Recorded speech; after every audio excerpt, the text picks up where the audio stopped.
রথের দিন সকাল সকাল বেরিয়ে পড়লাম। আসলে একটা নিমন্ত্রণ ছিল আমার শ্বশুরবাড়ির তরফ থেকে, তো সেখানে চলে গেছিলাম।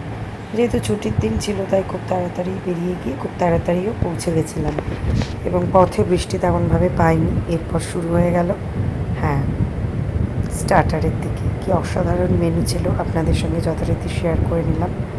আর অ্যাটমসফিয়ারটাও খুব ভালো লাগছিল। এটি একটি অন্নপ্রাশনের ইনভিটেশন। তো বেবিকে দেখুন সুন্দরভাবে সাজিয়ে তার সামনে খাবার টাবার রাখা হচ্ছিল, কিন্তু সে তো কানু করতেই ব্যস্ত ছিল। তাই যাই হোক, এই রিচুয়ালসগুলো হয়ে যাওয়ার পর খুব সুন্দর একটা রথ এনেছিল ওদের মামার বাড়ির তরফ থেকে, তো খুব ভালো লাগলো। সেটাও আপনাদের সাথে শেয়ার করলাম। এই যে বেবি আর বেবির মা। তারপর যথারীতি আমরা মেন কোর্সে চলে গেলাম।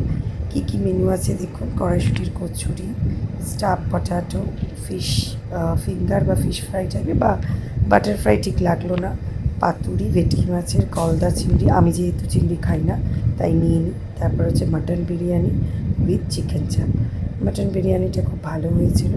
তো যথারীতি খেতে লাগলাম, এবং সবাই আমাকে বললো যে কী করছো, তাই বললাম একটা মিনি ব্লগ করবো, তাই তুলে রাখছি এই আপাতত। কেননা সব কিছুই শেয়ার করতে আমার ভালো লাগে, আর আমি যেগুলো দেখাই আপনারা সেটাই দেখতে পান। ভালো লাগে আমার সব কিছু শেয়ার করতে। তো এইদিকে ছিল সমস্ত মিষ্টি জাতীয় উপাদান। তারপর হচ্ছে একটু কোল্ড ড্রিঙ্কস নিয়ে নিলাম। এই যে আমার ভাইপোরা সামনে চলে এলো। তারপরে ব্রাউনি উইথ আইসক্রিম ছিল। তো খেয়ে একটুখানি বিল টিল করে চলে এলাম সোজা বাড়ি।